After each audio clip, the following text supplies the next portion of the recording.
This is Phinesse here for Phinesse Speaks. Welcome to another edition of this great blog. Again, a lot of comments about it. And by the way, you can hit me up at lfpmedia.phinessespeaks@gmail.com. All you gotta do is follow the little thing at the bottom of the screen. Hit me up, alright?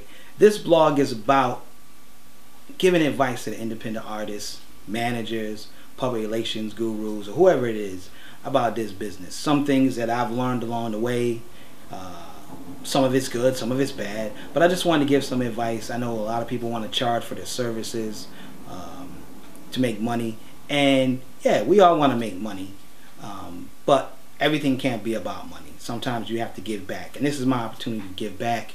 If you decide to contact me and want to use my services, that's fine, but if not, I'm going to also mention some other great people along the way to do some great things. Alright, Phinesse Speaks is being brought to you by Project 804. If you ever need a music video, conference video, photography, anything of that nature, make sure you contact Project 804. Quite sure you'll see that at the bottom of the screen as well. And also Action Jackson Production, as well as mysoulradio.com, the place for great independent artist music.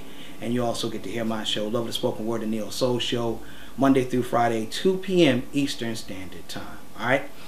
We've had some great discussions. We've talked about promotions, we talked about shows, and this week I want to talk about the music artists. Well, let me check that. Not just the music artists, because I deal with a lot of music artists. Let me just say artists in general. In a few weeks I'll be opening up my very own store, Indie Soul Music and Book Boutique. And the reason why I've opened that store is I have a love for people who love what they do as far as independent music, art, literature, and so forth. When I go to certain stores like the Borders or any of those stores like that, I don't think that there's enough independent artists that can come in there and sell their product. And if they do, they're paying a heck of a lot of money to sell their product there. So I wanted to come up with something that the independent artists could feel comfortable with, knowing that there's somebody that's going to market their material and care for their product. I purposely set out to become a SoundScan store because I know how important numbers are to individuals, and this helps promote their book. Other people to see that, or their music, they'll see that and want to get their product in their store as well. Along the way, I've discovered that artists are full of themselves. And I mean this in no disrespectful way, but a lot of you artists think you are entitled to certain things. I write a column for the Baltimore Times. My column is entitled Indie Soul, which we highlight independent artists. I do reviews for My Soul Radio. We play independent artists on our radio station. But a lot of you artists your head is so big that you think that it's all about you, and that we, the reviewers, and I'm speaking for everybody that does reviews for newspapers and for radios, for all the DJs, and we got to jump through hoops for you. It's a hand-in-hand thing. It's a marriage kind of thing. But a lot of you, you brush off, oh, well, if you ain't with this big radio station or you ain't with this big newspaper, that you can just disrespect people. I've had people actually tell me, well, your store is little. I want to be in Borders, or I'll just put my stuff on Amazon. Are you stupid? I mean, do you really hear yourself in what you're saying? Not knocking Amazon, because I shop on Amazon. But I have authors that I manage that are on Amazon, and they'll tell you. We've had this discussion. Amazon ain't promoting you. And if you got music on Amazon, great. They're not promoting you neither. So you need to be promoting and getting your stuff in people that will agree to carry your items. What I've run into, I tell artists, I will put your product in my store, but I'll do it on consignment. I've had artists call me and tell me, well, you need to buy my product in order to put in your store. Are you crazy? I'm not doing that. So if your stuff don't sell, what are they going to do for me? Let me tell you why you could put your stuff in a store and use it to your advantage. If you're not even in the Baltimore area, for instance, you don't even have a fan base in the Baltimore area, you ain't never been to Baltimore, period. But I allow you to put your stuff in my store. We do it on consignment.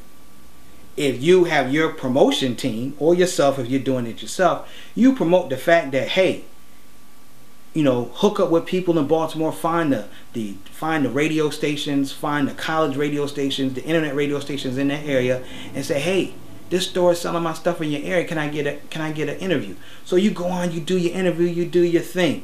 And they say, hey, where can we get your stuff? Well, the Baltimore folks, I ain't gonna shop on Amazon. Some will, but they gotta take their time to go to Amazon. I ain't gonna do it. But if you say, hey, in Baltimore, you can go pick up my book or my music or my artwork at Indie Soul Music and Book Boutique, 2437 St. Paul Street, those people are more apt to, hey, I didn't know we had that. They're gonna come down. They're gonna purchase your product. It's a win-win for me and for you. But if you don't do that and you say, hey, you can pick my book up on Amazon, you know how many people on Amazon? You know the chances of them buying somebody else's, if it's an author, chance of them buying an Eric Jerome Dickey book because they see, oh, Eric Jerome Dickey got a new book out. That they forget all about you. So don't discredit the small mom and pop stores or newspapers, because they're a bigger key and more successful than you think. There's easy access. I did not realize how many people read my column until I get the emails and the phone calls from people that appreciate it. I appreciate that. That lets me know that people look at it. And I appreciate when artists that I've reviewed in the newspaper, they come to me and they say, hey, your article did so much for me. It's helped me blah, blah, blah, blah, blah. Don't knock it. Here's another thing. I've had this person get on her webinars and tell people that internet radio is not the big thing, that you need to be on terrestrial radio. She's crazy. And that's a lie to be telling people that. Internet radio is the wave of the future, but terrestrial radio, folks, is never going away. Terrestrial radio will go back to community radio the way it's supposed to be, but terrestrial radio will never go away. Internet radio is here to stay. So if you can get on an internet radio show, get on it. Promote your book. Promote your this and this and that. They give you exposure. Don't let people knock you and tell you artists that you ain't supposed to. A lot of you artists, you guys take things for granted. All you do is see the big picture, when you got to take baby steps to get to where you belong. Know your craft, know your business. Surround yourself with people who care and can give you the best advice and guide you along the way. If it's your homeboy, make sure your homeboy understand the business. Send him to school for a year. Take business classes when they offer them summer classes. But know what you're doing. Just don't go out here and look at what Jay-Z is doing, or say, yo, I'm going to get in the Source or Rolling Stone magazine. Because they're not checking for you. They're really not.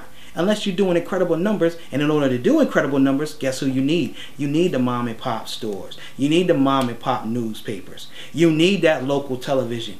If you are not building the buzz in your city, something is wrong. And I know people say, well, my city ain't supporting you. You know what? You're absolutely right.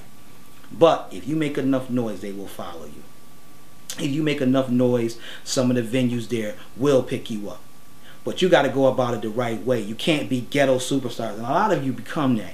You do one good show, you get a little buzz, and you let your head blow up. And there's a song by Brand Nubian called Don't Let It Go to Your Head. I think a lot of you folks need to check that out. Because a lot of you you artists, you get here and you feel like you don't have to do nothing, like not unless you have to. Tell you something else about you artists. A lot of you artists out there have managers, and you disrespect your managers by not communicating, not showing up for meetings, not doing the things you're supposed to do with your manager, staying in constant contact, and then you get mad at your manager when you say, oh, you ain't handling your business. Well, I'm here to tell you, for you managers that doing stuff the right way, you doing the right thing. If they not showing up for meetings, if they not calling, if they not checking on things, if they're not doing everything they're supposed to do, then as a manager, you're supposed to stop doing whatever you do. So you haven't made it yet. So if you acting like this on this low level, what you think you're gonna act like when you start making money?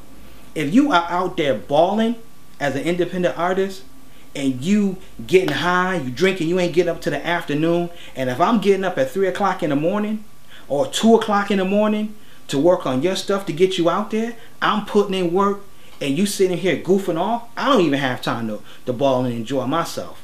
How is it that you get to do that? See, See, there's a lot of work that needs to be done in this. There's no, what you see on TV is fantasy. What you see on American Idol and The Voice, that's fantasy. This is the real world. You got to put in work. A lot of you artists forget that. A lot of you artists, and I got to wrap this up, but a lot of you artists are so stuck on yourself. You're so stuck on yourself to the point where you don't even show up for interviews, for press. I've talked to a lot of my friends that are in the press that try to help independent artists. Yo, I set up a time and they just blew me off and didn't even call. I call them, they're not returning my phone calls. Once that happens, once, twice, it's a wrap. There won't be no three times. I won't call you back because you need that press. And again, if you're acting like this on this level, what you gonna do when you make it big? You can't act like that. You artists gotta start at the ground level being professional. And you start being professional, you treat people professional. You don't come into no interview with the and all this other stuff. You got your whole crew. Because I'm going to tell you right now, you come see me like that, it's a wrap. I only want to deal with you and your manager when you come to do an interview. When you come to do an interview on the radio, you come to do an interview for print. If you're my artist, you signed to me, we meet once a week, whether it be by phone or in person.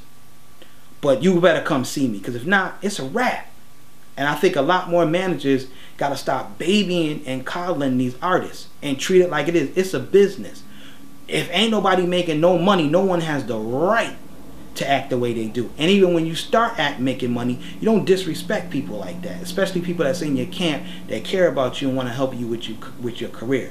A lot of you artists need to get it together before it's too late. That's why a lot of artists don't make it. That's why in a lot of cities you see the same artists, oh, people don't support in my city, or no one's recognizing. It's because you artists are acting like babies. For Phinesse Speaks, I'm out of here. I'll see you next week. Peace, love, and blessings. I'm out.